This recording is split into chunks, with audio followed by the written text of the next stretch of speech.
Good morning. I'm Andrea, and this is Gardening with Heart. Today, I just wanted to give you a short little video introduction to my story and a quick little morning walk. So, my story, my heart journey begins in 2003 as I was a very new bride, as we had just gotten married and excited to start our family. So, I was an expected mom.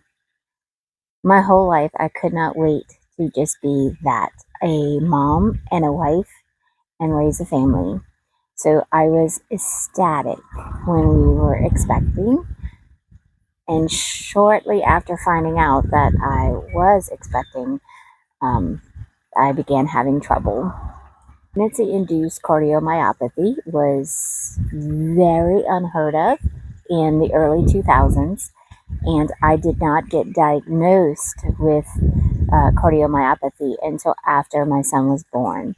He was a little premature because of multiple complications at the time that we did not know was caused by my cardiomyopathy, my enlarged heart that wasn't functioning properly. That diagnosis came a month after my son was born, and I continued to have some problems and issues. I live in South Louisiana. We have a great cardiology team called CIS. It's Cardiovascular Institute of the South. I was referred to them from an internal doctor because I kept having issues, not being able to lift the my infant car seat and carrier into the car without feeling weak to the point of passing out. I also was unable to lift anything heavy. Lifting over my head was a challenge. Again, I was a brand new mom, didn't know what to expect, didn't know that these issues were not normal. I just thought that I needed to be stronger. Um, there were times whenever I had to leave the buggy full of groceries in the middle of the grocery aisle because I definitely could feel weak and like I was going to pass out. So I had to basically call my husband a few times to come and help with the day to day. So in early 2003, I got the diagnosis of cardiomyopathy, which started a very long heart journey for me. I was bound and determined to learn as much as I could, even though there were very limited information at that time for or and about pregnancy-induced cardiomyopathy. Everything that I read at the time said that it would get better since I had given birth. Lots of studies, lots of echocardiograms. Um, Lived at CIS at the cardiologist for the first, I would say, year and a half. But my heart did return back to its normal size, and the pump and fraction rate did return to normal. So I was very ecstatic. In 2005 is when I thought my heart journey was behind me. And lo and behold, we got pregnant again. In 2006, my daughter was born. That was an extremely rough pregnancy. Thankfully, we both made it through. So in 2006, when we were shocked by the miracle of expecting a second child, both my cardiologist and my gynecologist gave me the very hard talk. I had to make a decision which, for both my husband and I, was not even a difficult decision to make. I was looking at less than 30% chance of both my child and myself surviving the delivery. 2006, not much was known. I was determined to make it. So, with a lot of help from both doctors, I owe them my life. In December of 2006, my daughter was born 2.5 months early. Very rough delivery, emergency situation. I developed HELLP syndrome. My organs and body was shutting down. She was not getting oxygen. So, emergency delivery. She spent 6 weeks in the NICU. I spent 2 weeks in ICU. It took a little bit for everything to kind of get back running normally for me. She did wonderful. Her first 48 hours were a bit rough. Again, my heart was not pumping her oxygen. I'm not sure for how long that occurred, but she stayed in the NICU for quite some time, and she's a trooper, pulled through, and so did I.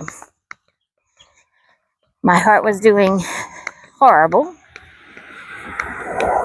with her delivery. I definitely had pregnancy-induced cardiomyopathy again. It's currently now known as PPCM. And as far as I am aware, there have not been many studies or recorded stories of multiple childbirths, meaning like I knew I had pregnancy-induced cardiomyopathy for my son, and then less than 3 years, I was diagnosed again with my daughter. They definitely recommend that you don't have more kids, and I definitely recommend it's not for the weak of heart.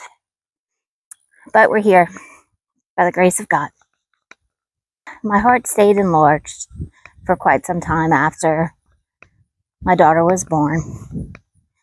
Honestly, that first year of her life was kind of a blur for me, as we were both just kind of healing, going through doctor's appointments, treatments, lots of medication.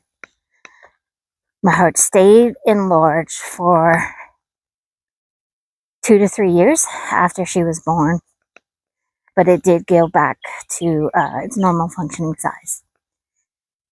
When she was born, my heart infraction rate was in the 40s, and it improved to within normal range, which is 50 to 55%. I believe I got up to 57. So I was ecstatic. At that time, definitely knew no more children for us. We had 2, a boy and a girl. Loved our little family life, and we're completely happy just living to the best of our abilities. Everything was great. Kept living a healthy life. And in 2019, my heart journey continued. This was before COVID, and I didn't have another baby.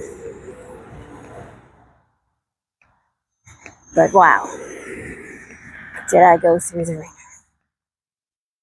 So in 2019, I had to have a little minor procedure with my throat. And coming out of the anesthesia, for some reason, my heart went completely nuts. My blood pressure plummeted, tanked, and I nearly had a stroke right there on the operating table. Thankfully, I did not, since I had the history of cardiomyopathy. One of the first tests they ran was an echocardiogram to see if my heart was functioning at its normal size, and it was not. To this day, we're kind of not sure what caused it, other than stress. The stress of the surgery, the stress of life, the stress of my career, the stress of my throat. Not really sure. However, my heart was only functioning at 23%. I was not doing well. But wow, things sure did change since 2003 and 2006.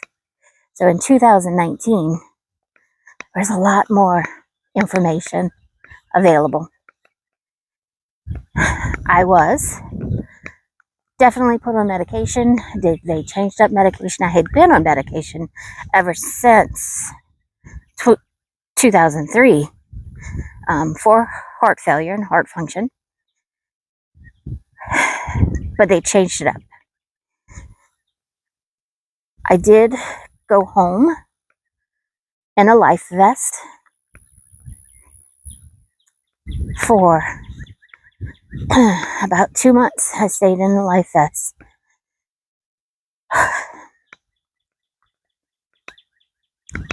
That was a really hard time,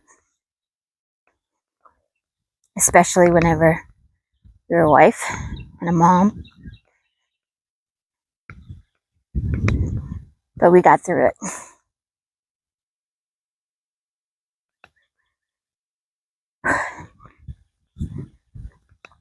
Within the 2-month period of me being in the life vest, I also had a blood clot that formed and went into my lung. I was able to get through all of that. My heart function did, in fact, improve. I was able to be removed off of the life vest, and my heart is now functioning at 55%, which is within normal range. However, because of all this the complications, I had to do a medical retirement. So here we are in 2026. I have been retired from the education department or field for over 2 years now. In fact, the last week and a half made exactly 2 years. And I decided to start this channel and spread education about heart health, living with heart disease, cardiomyopathy, and gardening, and just simply living and loving a simple life. So, if you'd like to know more, or just hear positive words of encouragement from someone who has survived 3 bouts of cardiomyopathy, a blood clot. I also had a TIA, brain bleed, mini stroke.